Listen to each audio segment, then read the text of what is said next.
This season, we're witnessing several top players struggling to find their form. These are players who, in past seasons, consistently delivered top performances, but are now falling short of their usual standards. Let's dive into this list of big names, starting with someone that might shock you. Phil Foden. Now, this might surprise some of you, but we need to talk about him. Yes, Phil Foden, the same player who was pivotal for City last season. The expectations for him are sky high, especially after his performances last year when he stepped up in some key moments. But this season, things haven't quite clicked for him. He's struggled to hit those same heights, and his inconsistency is starting to raise questions. It's hard to believe we're talking about the same player who was City's standout in so many games last season.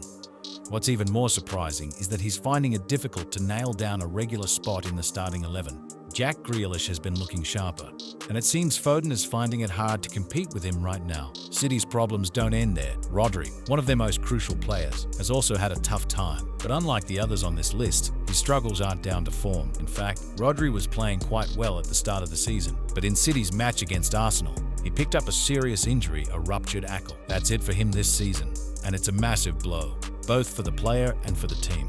Rodri is one of those players who quietly does the dirty work, controlling the tempo, breaking up attacks, and providing a solid base for City to build from.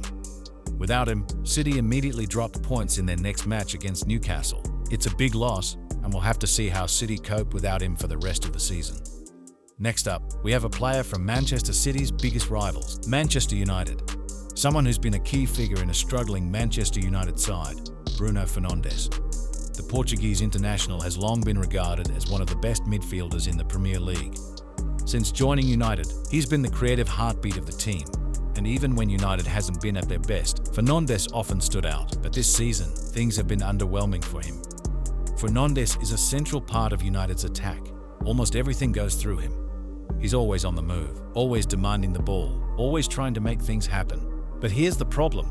His execution has been off. His passing accuracy wasn't at the level we've come to expect, and his first touch looked shaky. It's just not the Bruno we're used to seeing, and it's not just a one-off. This seems to be a recurring issue this season.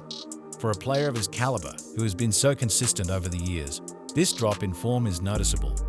Is it just a rough patch, or is there something deeper going on at United that's affecting his game? Only time will tell. Moving over to Spain, Alexander Sørloth has also been having a difficult time this season. Last year, he was a goal machine for Villarreal, scoring 23 goals with insane efficiency. But this season, after making the move to Atletico Madrid, Sørloth has struggled to find his scoring touch. He's only managed 1 goal in 8 games, and his efficiency has dropped, which tells us he's not finishing his chances the way he did last year. Atletico will be hoping he can rediscover his form soon. Now let's talk about Nico Williams at Athletic Bilbao. Williams was one of the breakout stars of Euro 2024, earning a lot of hype for his performances. Last season, he contributed 16 goal involvements and was easily Bilbao's standout player. But this year, it's been tougher for him. In 8 games, Williams has only scored once, and if you watch the games, it's clear he's finding it harder to break through defenses. Back in England, Chelsea's new signing Kiernan Dewsbury-Hall has had a rough start too. He lit up the championship last season with Leicester City, leading to a £30 million move to Chelsea, with 12 goals and 14 assists from midfield last year. Dewsbury-Hall looked ready for the step up to the Premier League. But at Chelsea, he's mostly found himself on the bench in league matches. When given opportunities, like in a recent cup match against Barrow, he struggled to make an impact.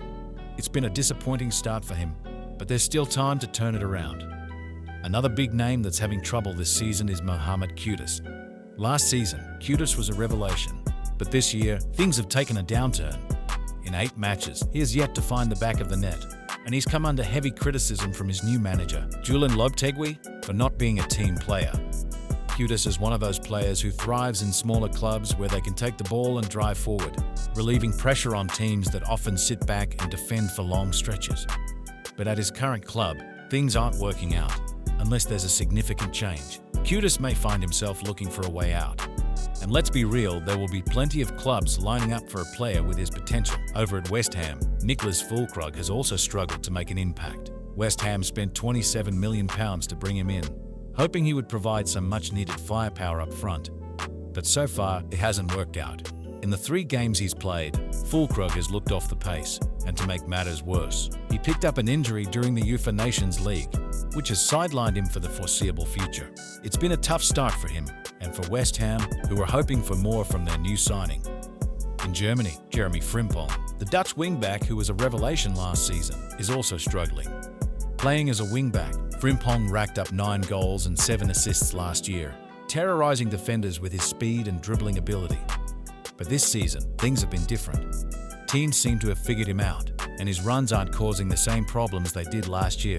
His defensive work has also been less effective, as seen in his struggles against Bayern Munich. It's like watching a completely different player.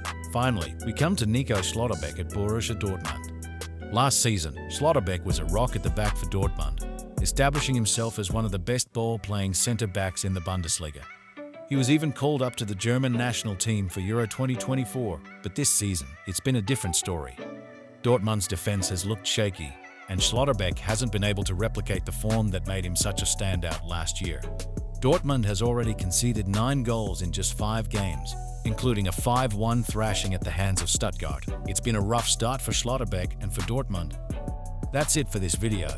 If you guys have video ideas, drop them in the comments and maybe we'll make it happen. Don't forget to like this video and subscribe to the channel for more football content. See you in the next one.